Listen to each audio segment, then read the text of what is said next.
Hello viewers, welcome to my channel. বন্ধুরা, আবার একটি ভিডিও নিয়ে হাজির হয়ে এলাম। আজকের আলোচ্য টপিক হলো সমাজসেবা অধিদপ্তর। সমাজসেবা অধিদপ্তরে একটি সার্কুলার প্রকাশিত হয়েছিল ইউনিয়ন সমাজকর্মীর পদে।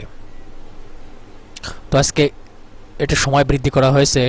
যারা আবেদন করেছেন তাদের আবেদন করার প্রয়োজন নেই, আর যারা আবেদন করতে পারেননি তারা আবেদন করবেন। তা এই বিষয় নিয়ে আজকে আমি আপনাদের সাথে আলোচনা করব। তো ভিউয়ার্স, আপনি যদি আমার চ্যানেলে প্রথম হয়ে থাকেন অবশ্যই সাবস্ক্রাইব করবেন, পাশে থাকা বেল আইকনে ক্লিক করবেন, যাতে নতুন নতুন ভিডিও আপলোড করার সাথে সাথে আপনার কোনো ভিডিও মিস না হয়।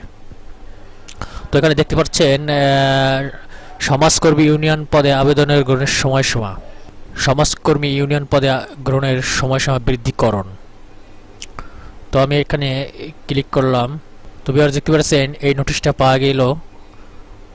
আপনি দেখতে পাচ্ছেন এখানে বলেছে এই বিষয়ে সমাজসেবা অধিদপ্তরে 16তম গ্রেডভুক্ত সমাজকর্মী পদের 209টি পদে জনবল নিয়োগের নিমিত্তে আবেদন গ্রহণের সময়সীমা বৃদ্ধিকরণ। এখানে দেখতেছেন বৃদ্ধিকরণ বলেছে। এখানে বলছে সমাজসেবা অধিদপ্তরের আওতাধীন 16তম গ্রেডে জনবল নিয়োগের নিমিত্ত গত 11/6/24 তারিখের দৈনিক যুগান্তর ও দৈনিক বাংলাদেশ প্রতিদিন পত্রিকায় নিয়োগ বিজ্ঞপ্তি প্রকাশিত হয়। আবেদনের শেষ তারিখ ছিল 18/7/2024 সাল। ওই সময় দেশের বিরাজমান পরিস্থিতি, বিশেষত ইন্টারনেট সেবা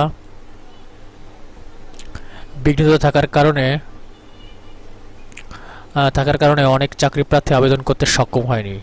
সে পরিপ্রেক্ষিতে সমাজকর্মী ইউনিয়ন পদে আবেদন গ্রহণের সময়সীমা 20/8/2024 হতে 3/9/2024 পর্যন্ত বৃদ্ধি করা হলো, অর্থাৎ সেপ্টেম্বরের 3 তারিখ পর্যন্ত আবেদনে বৃদ্ধি করা হয়েছে।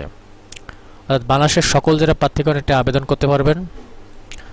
আর এখানে কোঠা, আপনার যেহেতু মেধার ভিত্তিতে কোঠা আন্দোলন হবে, অনেক ত্যাগ তিতিক্ষার পর আমাদের ছাত্র সমাজ জীবন প্রদান করেছেন, তো সেহেতু সেই কোঠা আইনে অনুসরণ করা হবে। এটা বলেছে যে 13/7/24 তারিখে যে কোঠা প্রজ্ঞাপন দেওয়া হয়েছিল সেটা অনুসরণ করবে।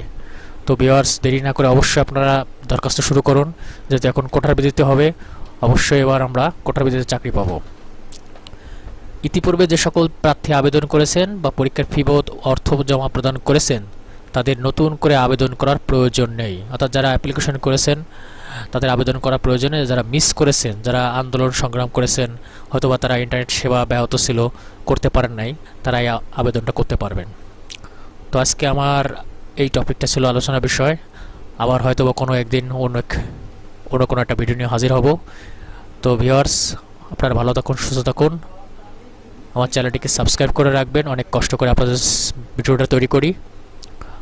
তো আল্লাহ হাফেজ।